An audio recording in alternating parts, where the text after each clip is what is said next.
بسم اللہ الرحمن الرحیم۔ السلام علیکم دوستو، کیسے ہیں آپ؟ امید کرتا ہوں آپ سب خیریت سے ہوں گے۔ آئیے کہانی کی طرف چلتے ہیں۔ اس دن بھی میں سجدے میں پڑی رو رہی تھی، اے میرے خدایا میرا گھر ٹوٹنے سے بچا لے۔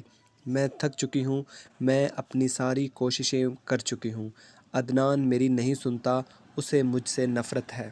وہ میرا شوہر ہے، اس کے منہ سے یہ الفاظ سن کر میری تکلیف کا اندازہ صرف تجھے ہے۔ اے میرے خدا، کتنی اذیت ہوتی ہے مجھے، میں نے پوری ایمانداری سے اسے اپنایا تھا۔ اے میرے رب، تو جانتا ہے میں نے اس کے حقوق میں ذرا برابر کوتاہی نہیں کی، ہمیشہ اسے خوش رکھنے کی ساری کوششیں کی ہیں، کبھی اس سے کوئی فرمائش کوئی مطالبہ نہیں کیا۔ آج میری شادی کو 2 سال مکمل ہو چکے ہیں، مگر پھر بھی اس کے دل میں اپنے لیے جگہ نہ بنا پائی۔ میں ہار گئی۔ رات کے 3 بجے تھے اور میں اکیلی اپنے کمرے میں مصلی پہ پڑی تڑپ رہی تھی۔ عدنان آج پھر گھر نہیں آیا تھا، اب تو اس کا روز کا معمول بن گیا تھا، رات کو دیر سے گھر آنا یا پھر آنا ہی نہ، اور اگر آ جانا تو باہر یا کسی دوسرے کمرے میں سو جانا۔ وہ ایسا ہی کرتا تھا۔ شادی کے بعد شاید ہی کوئی دن ایسا گزرا ہو جو میں نے سکون سے جیا ہو۔ میں اپنے شوہر کے ساتھ لاہور میں رہتی تھی، باقی ہمارے سسرال والے سب کھاریاں شہر میں تھے اور میرا میکہ بھی کھاریاں شہر میں تھا۔ عدنان لاہور میں جاب کرتے تھے، اس لیے یہ مجھے بھی اپنے ساتھ لاہور لے آیا تھے۔ میں بھی خوش تھی کہ وہاں دونوں ہوں گے تو میں اپنی محبت اور کیئر سے عدنان کو ٹھیک کر لوں گی اور یہ بھی مجھ سے محبت کرنے لگیں گے۔ میں تو دل و جان سے عدنان کو چاہنے لگی تھی، کیونکہ وہ میرا شوہر تھا، میرا مزاجی خدا تھا، مگر ان 2 سالوں میں میری ہر کوشش ناکام ہوئی تھی۔ حالانکہ اس سب کے باوجود میں نے عدنان سے کبھی بھی لڑائی جھگڑا نہیں کیا، بس خاموش رہتی یا پھر کبھی کبھی محبت سے شکوہ کر دیتی، مگر اسے کوئی پرواہ نہیں تھی۔ اب تو اس نے مجھے طلاق دینے کی دھمکی بھی دے دی تھی۔ جس دن اس کے منہ سے میں نے طلاق کا لفظ سنا تھا، میں بہت ڈر گئی تھی۔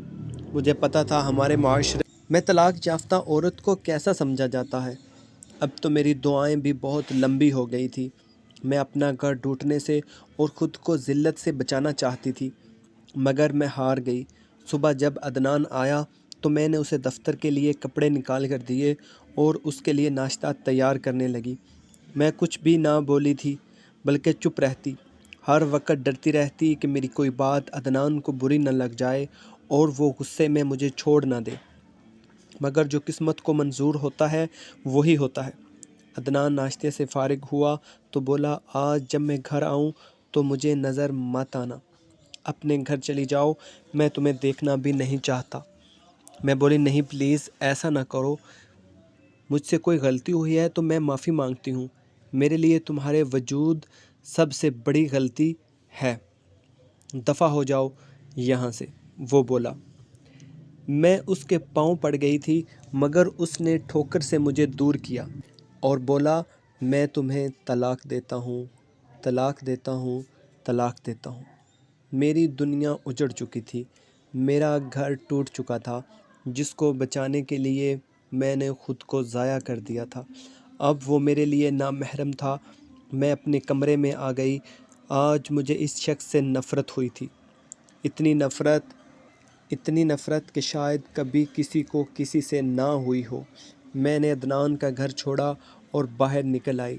میرا ارادہ تھا خودکشی کر لیتی ہوں، چھوڑ دیتی ہوں اس دنیا کو، جہاں محبت کی کوئی قدر نہیں ہوتی، جہاں شریف اور مخلص انسان کو جانور سمجھا جاتا ہے، مگر دوسرے ہی لمحے خیال آیا، اپنے رب کو بھی ناراض کرنے چلی ہو۔ میرے اللہ نے ہی تو میرے ساتھ یہ سب کیا ہے۔ یہ شکوہ تھا میرا میرے رب سے، جو بہت بڑا گناہ تھا۔ میں بہت تکلیف میں تھی، مجھے کچھ پتہ نہیں چل رہا تھا کہ میں کیا کہہ رہی ہوں۔ پھر مجھے قرآن پاک کی آیت کا ترجمہ یاد آیا کہ اللہ تعالیٰ فرماتا ہے، ہم کبھی کسی انسان پہ ظلم نہیں کرتے، انسان خود اپنی جان پہ ظلم کرتے ہیں۔ میرا رب بالکل سچ فرماتا ہے، وہ ظالم نہیں ہے، مجھے صبر کرنا چاہیے۔ میں گھر واپس آ گئی۔ گھر میں کوہرام مچا تھا کہ یہ کیسے ہو گیا، کیوں ہوا، لیکن میں خاموش تھی، کسی سے کچھ نہ کہا۔ ساری دنیا پوچھ پوچھ کر تھک گئی۔ میں کہتی بس میں اسے پسند نہ تھی اس لیے۔ اس سے زیادہ میں نے کبھی کچھ نہ کہا تھا۔ اب بس میں تھی، میری تنہائی تھی، میری تکلیفیں تھیں، اور ان کو دیکھنے والا میرا رب تھا۔ میری عدت گزر چکی تھی۔ اب گھر میں میری دوسری شادی کی باتیں ہونے لگی تھی۔ میں نے منع کر دیا تھا۔ گھر والوں نے بہت زور لگایا، لیکن میں منع کر دیتی۔ آج بھی میں اپنے کمرے میں بند تھی۔ دن کا ٹائم ہوگا 10-11 کا۔ دروازے پہ کسی نے صدا لگائی، اللہ کے نام پر میری کچھ مدد کرو۔ پتہ نہیں کیا تھا اس آواز میں۔ میں نے کچھ پیسے اٹھائے اور دروازے کی طرف چل پڑی کہ فقیر کی مدد کرتی ہوں، بہت تکلیف میں لگتا ہے میری طرح۔ دروازہ کھولا تو سامنے ایک فقیر کھڑا تھا، سفید پوش بزرگ۔ مجھے دیکھتے ہی بولا، جب وہ کوئی بہت پیاری چیز لیتا ہے نا اور انسان صبر کرتا ہے تو وہ خدا اس چیز سے بہت بہتر چیز عطا کرتا ہے۔ یہ اس کا اصول ہے ہمیشہ سے۔ خوشیاں تیرے دروازے پہ کھڑی ہیں، آج انکار نہ کرنا، آج کسی کو انکار نہ کرنا۔ یہ کہتے ہوئے وہ بزرگ چل پڑے تھے اور میں پیسے ہاتھ میں پکڑے وہیں کھڑی رہ گئی۔ انہوں نے پیسے نہیں لیے تھے، وہ تو شاید کچھ دینے آئے تھے، کوئی نصیحت کرنے آئے تھے۔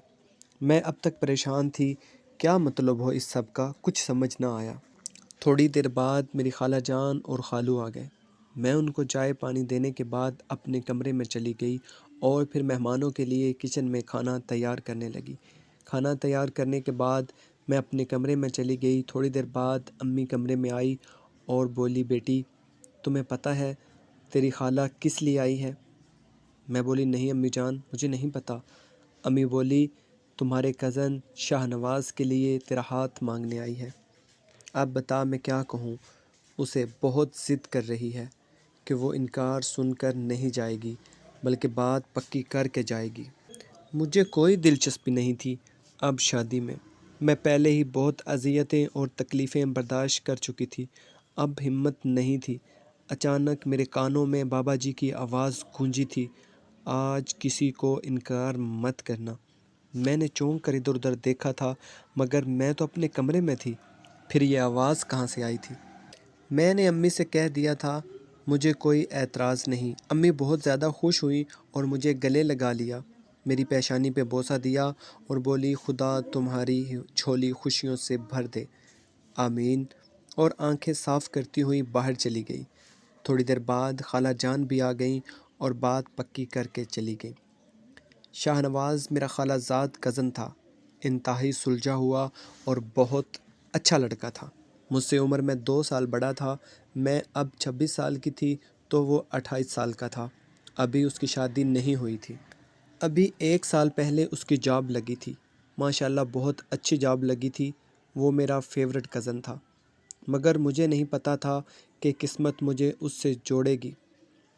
اور پھر بڑی دھوم دھام سے میری منگنی ہوئی اور پھر بڑی شاندار میری بارات آئی تھی، بالکل کنواری لڑکی کی طرح، اور میں حیران تھی۔ اس سب کی وجہ شاہ نواز تھا۔ آج میں شاہ نواز کی دلہن بن کر اس کے کمرے میں بیٹھی تھی۔ عجیب سا ڈر تھا کہ شاہ نواز کیسا شوہر ثابت ہوگا، کہیں یہ بھی عدنان کی طرح۔ اس سے آگے میں کچھ نہ سوچ سکی تھی۔ اتنے میں دروازے پہ ہلکی سی دستک ہوئی اور شاہ نواز کمرے میں داخل ہوا۔ میں سر جھکائے بیٹھی تھی۔ میں نے خود کو قسمت کے حوالے کر دیا تھا، جو ہوگا دیکھا جائے گا۔ شاہ نواز میرے پاس بیٹھتے ہوئے بولا، السلام علیکم۔ اس کی آواز میں ایک خوشی تھی جو مجھے صاف محسوس ہوئی تھی۔ میں نے ہلکا سا جواب دیا تھا، وعلیکم السلام۔ وہ بولا، کیسی ہیں آپ سحر؟ میں بولی، میں ٹھیک ہوں۔ اس کے بعد اس نے میرے ہاتھ کو پکڑا اور بولا، سحر آپ کو پتہ ہے آج مجھے میری زندگی کی سب سے بڑی خوشی ملی ہے، تمہاری صورت میں۔ تم میری پہلی اور آخری محبت ہو، اب سے نہیں، بچپن سے، جب ہم ساتھ کھیلا کرتے تھے تب سے آج تک میں نے صرف آپ کو چاہا ہے، بس آپ سے محبت کی ہے، یہی میرا شادی کا تحفہ تھا آپ کے لیے۔ اب میں آپ کا چہرہ دیکھنا چاہتا ہوں، اگر آپ کی اجازت ہو تو۔ میں نے ہلکے سے سر کو ہاں کے انداز میں ہلایا تھا۔ کتنی محبت اور عزت دی تھی اس شخص کے چند سیکنڈ کے ساتھ نے۔ میری آنکھیں آنسوؤں سے بھر آئی تھی۔ شاہ نواز نے میرا گھونگھٹ اٹھا کر میرے چہرے کو دیکھا تو میری آنکھوں میں آنسو دیکھ کر تڑپ سا گیا اور بولا، نہیں نہیں سحر، یہ آنسو کس لیے؟ میں نے بڑے وعدے کیے ہیں اپنے رب سے کہ ان آنکھوں میں ہمیشہ خوشیوں کے جگنو جگمگائیں گے۔ میں دکھوں کی پرچھائی بھی تم پہ نہیں پڑنے دوں گا۔ بڑے سجدوں، منتوں، مرادوں کے بعد حاصل کیا ہے میں نے تمہیں۔ اب صرف خوشیوں پہ تمہارا حق ہے، دکھوں کی عمر ختم ہو گئی۔ اور ہاں، آپ کے حسن کے مطابق تو میرے پاس کچھ بھی نہیں، مگر یہ گولڈ کے کنگن میں نے بہت شوق سے آپ کے لیے بنوائے ہیں۔ شاہ نواز نے اپنے ہاتھوں سے وہ کنگن میرے ہاتھ میں پہنا دیے تھے، پھر بولا، کیسے لگے آپ کو؟ آپ نے بتایا ہی نہیں۔ میں کنگن دیکھتے ہوئے بولی، بہت پیارے ہیں، بہت شاندار، بالکل آپ کی طرح۔ وہ خوشی سے بولا تھا، یہ ہوئی نا بات۔ پھر بولا، کوئی بھی بات ہو، کوئی حکم ہو، بندہ حاضر ہے۔ جس طرح بچپن میں مجھ پہ حکم چلاتی تھی نا، بالکل اسی طرح اب بھی چلا سکتی ہو۔ آپ کو پورا حق ہے۔ میں ہنس پڑی تھی۔ شاہ نواز بولا، یہ ہوئی نا بات، اب اسی طرح ہمیشہ ہنستی رہنا۔ میں بولی، ایک بات پوچھوں شاہ نواز؟ وہ بولا، ہاں۔ اگر تمہیں مجھ سے محبت تھی تو پہلے کیوں نہ بتایا؟ میرا رشتہ کیوں نہ مانگا؟ وہ بولا، جیب خالی تھی نا، کوئی جاب نہیں تھی میرے پاس، کیسے رشتہ مانگتا پھر؟ اور تمہارے گھر والوں نے بھی اتنی جلدی منگنی اور پھر شادی کر دی، اور میں کچھ بھی نہ کر سکا۔ لیکن میری ہر دعا تمہارے لیے تھی۔ میری محبت کا رازدار صرف میرا رب تھا۔ میں اپنا سارا حال، درد، اپنی ساری مجبوریاں اپنے رب کو سناتا تھا۔ وہ چپ چاپ سنتا تھا، میری آہذاریاں، میرے شکوے، میرا تڑپنا، میرا سسکنا، سب سنتا تھا وہ۔ اور دیکھو، آج مجھے سب لوٹا دیا، میری ساری خوشیاں، میرا پیار، سب کچھ، اچھی جاب، پیسہ، سب۔ وہ بہت خوش تھا۔ پھر اگلے دن میرا شاندار ولیمہ ہوا تھا۔ ساری دنیا دیکھ کر حیران تھی۔ آج میری شادی کو 5 سال گزر گئے ہیں۔ قدرت نے ہمیں 2 بیٹوں سے نوازا ہے۔ شاہ نواز واقعہ میں شاہ نواز ہے۔ اس نے میری زندگی بھر دی ہے خوشیوں سے، محبت سے، مان سے، عزت سے، اور مجھے شہزادی بنا کے رکھتا ہے۔ میں ہر سانس میں اپنے رب کا شکر ادا کرتی ہوں۔ تو دوستو، کیسی لگی آپ کو ہماری آج کی یہ کہانی؟ کامنٹس کر کے ضرور بتائیے گا۔ اگر آپ نے ابھی تک ہمارے چینل کو سبسکرائب نہیں کیا تو پلیز پہلے سبسکرائب کر لیں۔ اللہ حافظ، اللہ نگہبان۔